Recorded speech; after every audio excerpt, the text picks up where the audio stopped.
Good afternoon, ladies and gentlemen. My name is Nemeka Onyeka Ogariri. I'm actually inspired to do this little clip based on the discussion I had with my very good friend and colleague, Ona. All over the world, look at the records, the fiscal monetary policies of most of the developed and developing economies. Three things you will see. They're always very concerned about the employment rates and unemployment numbers. They're always concerned about inflation rate. They're always concerned about education, health, and then security of lives and properties within those economies and those countries. Now, in Nigeria, we have leaders and a mass of mostly ignorant population who see the renovation of a property that was built, a national conference that was built with less than 400 million, with 39 billion, who see the building of 21 billion houses for a VP that is not homeless, who see the construction of roads at inflated price that is over 500% based on corruption as major achievement. In developed economies, developing economies, what they look at are the human development indicators, the human development index, the indicators that point to better standard of living for the individual, security, literacy, health. Look at Nigeria. The insecurity we have in Nigeria are driven by two factors: illiteracy and poverty. Illiteracy because we have, go and check, the most 20 developed, highly progressive nations have literacy level of 97, 98, 100%. The most highly indebted, impoverished nations are those with literacy level that is at subpar, 50% and below. Nigeria, Yemen, Afghanistan, and the rest of them. China used to be at the position where most of us are today in developing economies. As of 1980, China had over 769 million poor people. China GDP per capita was far below that of Nigeria. Today, China has been able to exit over 700 million of their citizens out of poverty. What did China do? As of 1980, their literacy level was at 62%. They ramped up education, massive reforms. Today, China has literacy level of over 97%. And China has less poor people, with a population of 1.4 billion people, than Nigeria, that has population of 220 million people. Over 197 million Nigerians are poor in the real sense of it. By World Bank indicators and by World Bank yardsticks, if you're earning anything less than $64.50, which is $110,000 monthly income, you're poor. And I can bet you, not up to 197 million Nigerians. But can we solve this problem? Yes. We need to tackle insecurity.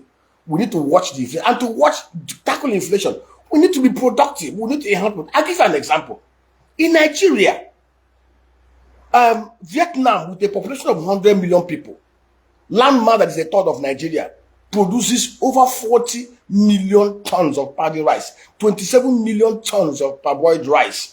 They export over $7 billion worth of rice, despite the fact that their rice per capita consumption is 2 times that of Nigeria at 124 kg per person. Nigeria can actually do more than Vietnam. We have the landmass, we have the population, we have the water tributaries, we can easily irrigate it. We can do, just if we dedicate 2 million hectares in clusters to do the right species of the rice under mechanized and tech-driven agriculture, with off-take arrangements, board in commodity board like we used to have in the early 60s, we can produce and crash the price of rice and export it. But you know what the federal government of Nigeria did? Rather than tackle the root cause of the problem, which is insecurity, rather than do what the other nations are doing, what they did was just to open up the gates, gave waivers to their friends, capital cronies, allowed them to go and flood Nigeria with rice. They went to India and other places. Some of us got the offer, but we refused. We are producing rice here, we are milling here, we are trying our best to see how we can produce at a cheaper cost. And I will tell you why it is cheaper for somebody to go to India and buy rice, ship it into Nigeria, and land it and sell it at about 45,000 naira to 47,000 naira to 60,000 naira per 50 kg bag, and you will make a kill. And why that of a Nigerian farmer who in the north or middle belt or other parts cannot produce at such rate? In India, in Indonesia, in other places, the farmers have credits. They have facilities that are single. In Indonesia, those who are involved in large-scale agriculture, whether they are doing palm plantation or other things, secure long-term funds at less than 4%, all in interest costs. They have insurance cover. In fact, government provides them with commodity bonds that buy up. Once you are a farmer, you want to go into any mass production, you register with government commodity board. They come, evaluate it. They know what the expected yield you're going to be producing. So it's a case of take or pay. Whatever you produce, the government commodity board will buy it off you and they will distribute it. By doing this, they're able to control prices, not the way we control in Nigeria, through supply and demand. Because when the supply is more than the demand, prices will crash. So by encouraging people to go into massive agripreneurship at the commercial scale, by providing them with production incentives like cost of fund at that low digit, equipment that they can buy under vendor financial arrangement, and with the kind of arrangement that they have, you will see people going productively into those sectors. And we can replicate the same thing here in Nigeria, in India, in Vietnam, in other places. Tractor to land, arable land population is about 5 to 6 tractors to 1 hectare. In Nigeria, it is 1 tractor to over 3,000 to 4,000 hectares. We can, for Nigeria to even be able to grow massively in that sector, we must have tractor population of not less than 5 million. Today we have less than 24,000.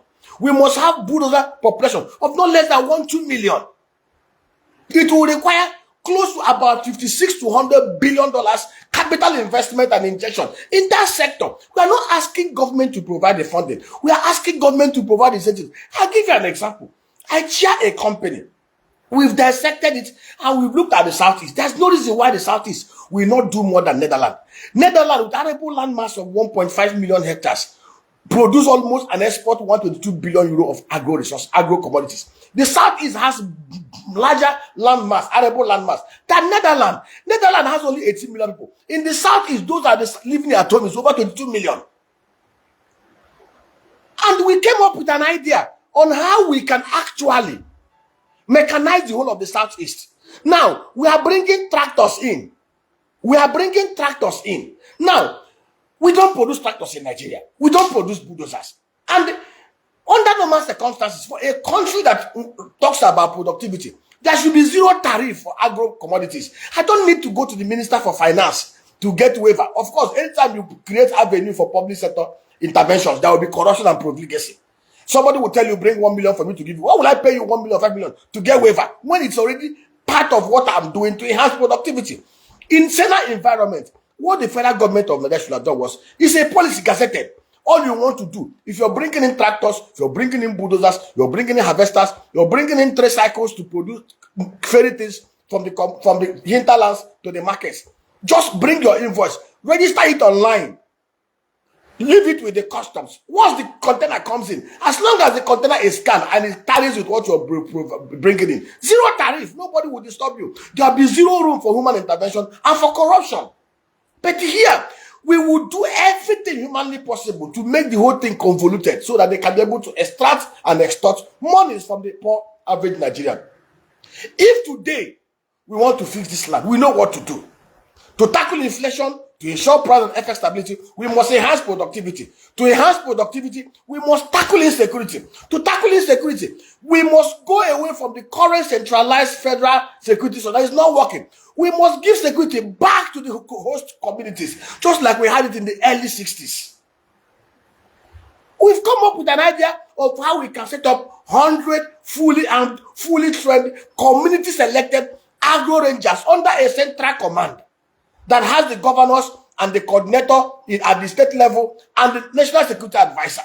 If today in Imo State, we have 205 electoral ward, we have 100 agro rangers, fully trained, fully armed with AK-47, and in each of the local government areas, we have 3 armored personnel carriers, innocent providing it, and with 1 truck mounted with machine gun. And we have over 1,000 hectares of agro parks in each of these wards of 500, producing massively. There is no ward that cannot generate at least 5 to 10 billion naira every year. And when you have these youths fully employed, you pay them very, very well, and there is productivity. Who is that bastard that will sit at home? Because they are doing it because unlawful terror have AK-47. Lawful terror is scared. Then when you hand over security back to the communities, each community knows the good, the bad, and the ugly. The people will rise up and remove the worms eating up their cities. Peter Obi did the same thing in Anambra State. And under him, Anambra was the safest state in Nigeria for 5 consecutive years. The governor of Zamfara State, Dauda, stated the same thing, that if the federal government of Nigeria has the political will, they themselves know where the bandits live, where they are headquartered, and who those who deal with them, and they can extinguish them in 2 weeks. Anyway, we'll keep on talking. We'll keep on sharing solutions. We know the right things to do. But unfortunately, Nigeria is plagued with very insensitive, very profligate, very wicked human beings who parade themselves as leaders. Look at our 2 former head of states. The 2 of them were admitted in London hospitals. 1 died and 1 recuperated. And they are so shameless to even announce it. And these were people, what does it take to build a world-class hospital in Nigeria? Less than 500 million. Buhari for 8 years superintended over the most monumental corruption in Nigeria. This man received over $730 billion, yet he could not build 1 hospital that could attend to his health. May God have mercy on us.